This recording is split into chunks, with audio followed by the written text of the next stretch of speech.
박사의 건강 이야기 이도영입니다.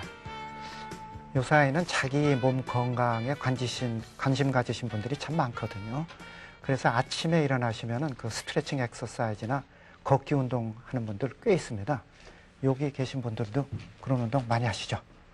그런데 이런 그 운동이 퇴행성 관절염의 예방적 운동 치료, 아주 훌륭한 운동 치료라는 거 여러분들 아셨나요? 자, 그러면 오늘은 퇴행성 관절염 세 번째 이야기, 퇴행성 관절염의 진단과 치료에 대해서 자세히 알아보도록 하겠습니다. 퇴행성 관절염을 검사 하나 가지고 이게 퇴행성 관절염이다, 그렇게 진단 내릴 수 있는 방법은 아직은 없습니다. 그러니까 퇴행성 관절염은 여러 가지를 종합적으로 판단해 가지고 내리는 진단이거든요. 그러니까 병의 증상, 병의 진행 과정, 그 다음에 엑스레이, 혈액검사, 관절액 검사, 이런 걸 모두 종합해야 됩니다. 근데 병의 증상하고 병의 진행 과정은 전 시간에 설명드려서 이해하시죠? 그러면 이제 엑스레이 검사를 한번 확인해 볼 필요가 있거든요. 퇴행성 관절염의 초기에는 환자가 아무리 증상이 심해도 엑스레이는 정상입니다. 근데 병이 진행돼서 조금씩 악화되면은 무릎 관절의 관절 간격이 조금씩 좁아지거든요. 한번 보실까요?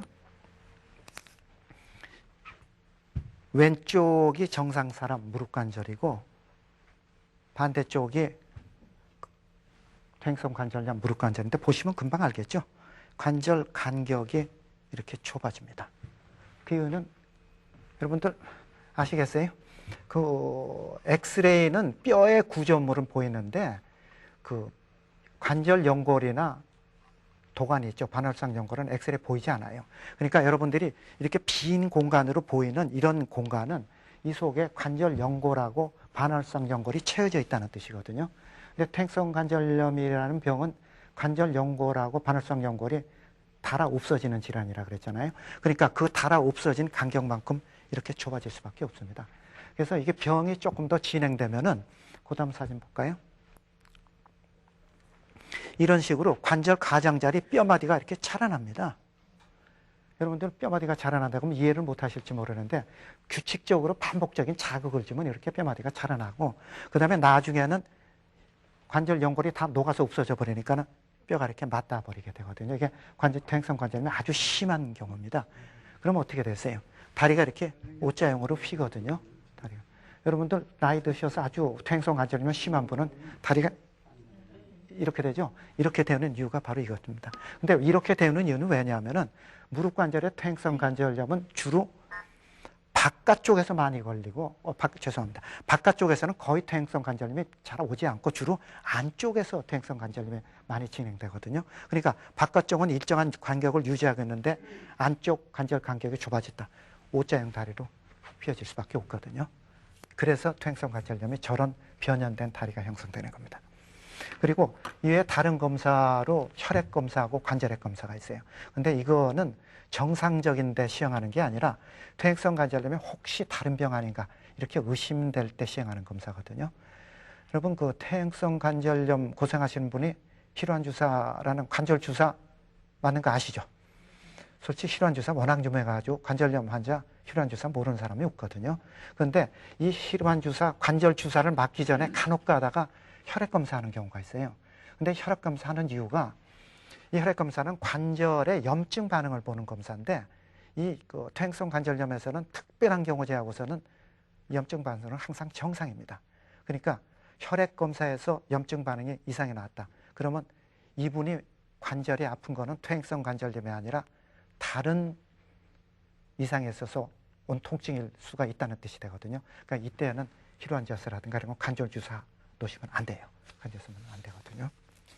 자, 그러면은 지금까지 퇴행성 관절염의 진단에 대해서 알아듣게 설명해 드렸거든요. 그리고 다음번 순서는 그러면 이 병의 치료는 어떻게 해야 되는 얘기거든요. 퇴행성 관절염의 가장 그 문제점이 뭐냐면은 절대 이 병은 완치되는 질환이 아닙니다. 만성 질환이거든요. 그러니까는 지속적으로 조금씩 병이 진행이 돼요. 병이 끝까지 진행될 수밖에 없거든요. 지속적으로. 그러니까 아직까지 의학 방법으로는 이 퇴행성 관절염의 진행 과정을 완전히 차단시켜 버리거나 안 그러면 그 관절 연골이 저런 식으로 마모돼서 달아 없어진 거를 다시 원상으로 재생시킬 수 있다. 없습니다. 그러니까 그거를 전부 뭐 퇴행성 관절염은 나는 완치시키겠다. 전부 그 적절한 단어가 아닙니다. 실제로. 그렇게 되니까는 퇴행성 관절염 치료도 여기에서 초점을 맞춰야 되거든요. 그러니까 병을 완치시킬 수 없으니까 우선 아픈 거 덜 아파해줘야 됩니다. 그리고 퇴행성 관절염이 심해지면 관절이 굳어져가지고 쫙 구부렸다 폈다가 힘들어지거든요. 그러니까 그거를 못하게 예방을 해줘야 돼요. 그래서 스트레칭이라든가 이런 운동이 필요한 겁니다. 그리고 마지막으로 이미 망가져가지고 다리가 변형이 돼버렸다. 그럼 방법이 없죠. 수술해가지고 똑바로 잡아줘야 돼요. 그러니까 퇴행성 관절염의 치료의 근본 목적은 병을 근본적으로 완치시키는 게 아니라 하여튼 어떤 방법이라든지 생활하는데 편하게 해주는 게 근본 목적입니다. 그러니까 이런 치료는 크게 두 가지가 있거든요. 수술 치료하는 방법하고 수술하지 않은 그냥 보존 치료 방법 두 가지가 있어요. 그래서 이런 그 퇴행성 관절염의 그 치료는 크게 두 가지로 쪼갤 수 있는데 수술적 치료 방법하고 수술 아닌 보존적 치료 방법 두 가지가 있습니다. 그래서 보존적 치료 방법부터 먼저 설명해 드려야겠는데 다시 얘기해 드리지만 이 퇴행성 관절염은 그 완치가 안 되죠. 완치가 안 되는 만성 질환입니다.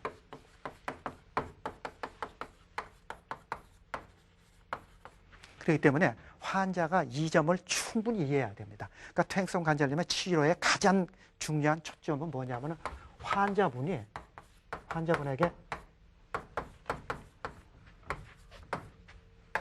충분한 설명을 해드려야 됩니다. 그게 무슨 소리냐면은 지금 금방 말씀드렸듯이 퇴행성 관절염은 완치가 안 되기 때문에 고혈압이나 당뇨병 같거든요. 그러니까는 끝까지 지속적인 관리가 필요합니다. 지속적인 관리. 그러니까는 중간에 관리 조금 잘못하면 관절이 굳어지거나 이렇게 확 나빠지게 되거든요. 그리고 또 하나는 이렇게 퇴행성 관절염은 증상이 좋아지지 않고 뭐 좋아졌다 나빠졌다 이런 과정이 반복되거나 안 그러면 지속적으로 나빠지는 과정을 거친다 그랬잖아요. 이렇게 장기간에 거쳐서 고생하는 질환이기 때문에 이렇게 환자분이 만성 질환이다. 지속적인 관리가 필요하다. 이렇게 되니까 이 병에 걸리게 되면 환자분이 마음이 편할 수가 없습니다. 그러니까 자꾸 우울해지고 자꾸 그 뭐라 그럴까 자기 병을 자꾸 비관한다 그럴까 그런 경향이 많거든요. 그런데 또 하나 또 문제점은 이 퇴행성 관절염은 제가 그 발병 빈도 설명드릴 때 나이 많은 여자분의 주로 많이 걸린다 그랬잖아요. 근데 나이 많은 여자분은 어떤 나이냐면은 폐경기 나이거든요. 그러니까 폐경기 나이는 되게 정서적으로 좀 불안해합니다. 그러니까 이런 상황에서 퇴행성 관절염이라는 만성 질환 걸리게 되면은 뭐 당연히 우울증 걸립니다. 당연히. 그러니까 퇴행성 관절염 환자분이 우울증이나 이런 게 걸리면은 증상이 굉장히 나빠져요. 그래서 이 퇴행성 관절염 환자분들한테는 가장 중요한 게 환자분한테 이 병이 그렇게 대단한 병이 아니라는 걸 우선 설명하고 이해시켜야 됩니다. 실제 그렇거든요. 퇴행성 관절염은 그 관절 연골만 마모돼서 달아 없어지는 질환이라고 그랬잖아요. 그러니까 관절에 국한된 질환입니다. 그러니까 퇴행성 관절 때문에 아무리 고생을 한다 하더라도 이 병이 어느 관절이 아프지 다른 관절에 전염되거나 다른 관절이 문제가 될 가능성은 실제 거의 없어요. 그렇기 때문에 환자가 그 점 이해해야 되거든요. 그리고 또 하나는 이 병은 진행 속도가 아주 느려요. 그렇기 때문에 그 관절만 본인이 조금만 관리를 잘하면은 관절 기능 유지가 가능해가지고 아무리 나빠져도 나중에 안진병이 됐거나 못 걸을 가능성이 참 적거든요. 물론 힘들어 하시긴 하지만. 그리고 또 하나는 아주 드물게 굉장히 나빠지는 분이 있거든요. 그렇다 하더라도 수술이죠. 인공관절 치환술 하면은 얼마든지 편하게 걸 수 있거든요. 그렇기 때문에 환자분한테 병이 큰 병이 아니다. 충분히 관리가 가능하다. 이 점을 충분히 납득시키고 이해시켜야 됩니다. 그래서 환자분을 정신적으로 안정시켜 드려야 돼요. 그러니까 실제 어떤 환자분이 정서적으로 불안하거나 자기 병에 대해서 잘 몰라가지고 좀 힘들어하면은 증상 훨씬 나빠집니다. 그렇지 않은 사람보다. 그러니까 첫 번째 보존적 치료가 환자분에 대한 충분한 설명이에요. 두 번째가 체중 조절이거든요.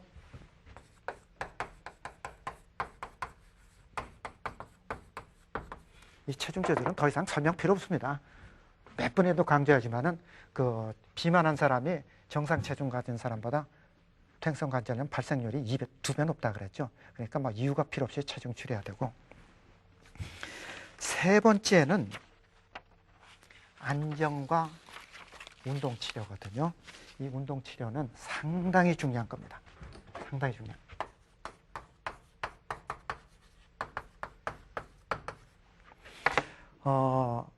관절염 심해져 가지고 염증이 심해졌다. 그래서 많이 힘들어한다. 그때는 당연히 쉬어야 합니다. 그러니까 안정하고 휴식 취해야 된다. 그럼 뭐 얘기할 필요도 없는데, 문제는 뭐가 문제냐면은 이 그 안정과 퇴행성 관절염하고 안정과 휴식은 동전의 앞뒷면입니다. 그러니까는 심하게 염증이 심할 때는 아픈 관절 쉬게 해주고 휴식 취해야 되는데, 그 정도가 지나치면 도리어 해가 돼요. 그러니까 제가 설명드릴 때 퇴행성 관절염 증상에서 퇴행성 관절염에 걸리면은 통증이 심해지고, 그러면 관절을 마음대로 움직이지 못하게 되니까 관절 주위 근육이 사용을 못해서 약해진다는 설명 기억하시잖아요. 그리고 관절 근육이 약해지니까 관절염 더 나빠지고, 더 나빠지면 관절 주위 근육 또 그러고, 그게 악순환입니다. 그렇게 악순환이기 때문에 그거를 차단시키려면은 운동해야 되거든요. 그리고 또 하나는 더 중요한 게, 여러분들 아셔야 될 게, 여러분들이 침대에서 꼼짝 않고 누워 있으면은요, 하루에 근육의 파워가 5%가 감소합니다. 그리고 일주일만 꼼짝 않고 있으면은요, 일주일만 꼼짝 않고 있으면은 근육의 사이즈죠. 근육의 용적 부피가 30%가 감소하거든요. 그러니까 실제로 꼼짝 않고 있다는 건 좀 어렵긴 하지만은 이거는 이론적인 근거인데, 이렇게 꼼짝 않고 누워 있으면 근육이 그렇게 약해졌다. 그럼 제가 설명드렸잖아요. 근육이 약해지면은 관절염은 더 악화된다고 얘기했죠. 그러니까 실제로 그런 분들이 많은데, 관절염이 심하니까는 뭐 움직이지 말아라, 뭐 가벼운 운동도 하지 말고 꼼짝 않고 누워 있어라. 그건 아주 크게 잘못된 얘기입니다. 그러니까 퇴행성 관절염 환자는 염증이 심할 때는 일시적인 휴식은 필요합니다. 그 경우를 보통 일주일, 심한 경우는 한 2주 정도 보거든요. 그렇지만 가능하면은 지속적인 운동을 해야 되고, 그리고 스트레칭을 해가지고 그 굳어진 관절 풀어줘야 되고, 그 다음에 근육 운동을 강화시켜가지고, 그렇게 되면 통증이 줄거든요. 그리고 병이 악화되는 것을 예방해야 돼요. 가장 좋은 운동이 수영입니다. 그리고 수영보다도 더 좋은 운동은 물속에서 걷는 거예요. 그러니까 그 이유는 물속에서는 그 물 부력 때문에 체중이 그만큼 가벼워지거든요. 가벼워지기 때문에 웬만큼 무릎이 아프다 해서 그렇게 통증을 느끼지 않습니다. 하중이 덜 걸리니까. 그리고 운동은 물의 저항 때문에 아주 훌륭한 운동이 되거든요. 그래서 그 퇴행성 관절염 때 무릎 관절에 가장 좋은 운동은 수영이나 물속에서 걷는 겁니다. 그리고 그 다음 운동으로는 자전거 타기, 그 다음에 걷는 보행 운동이거든요. 그런데 그 달리기, 조깅, 다른 경우에는 참 훌륭한 운동인데, 퇴행성 관절염 할 때는 무릎에 상당히 부담을 주거든요. 여러분들 잘 이해 못하시지 뭐라도 제가 달리기를 할 때 무릎을 이렇게 쿵 하고 충격을 주면은 그때 걸리는 하중은 몸무게 한 10배 가까이가 무릎에 걸립니다. 그러니까 기왕으로 관절염 때문에 안 좋은 관절이 그만큼 나빠지거든요. 그래서 퇴행성 관절염에서는 그 달리기나 조깅은 적당한 운동이 아닙니다.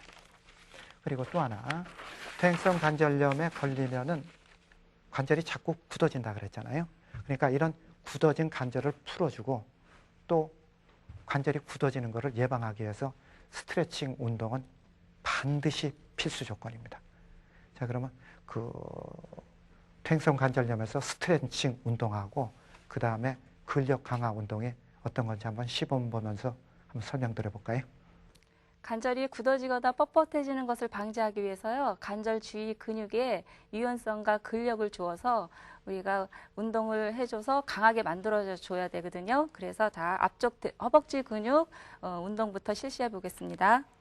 자, 환자분 쭉 뻗으시고요. 무릎을 쭉 뻗고요. 발목을 올리시고, 그 다음에 무릎뼈를 이렇게 올려주면서 위로 당겨주면서요.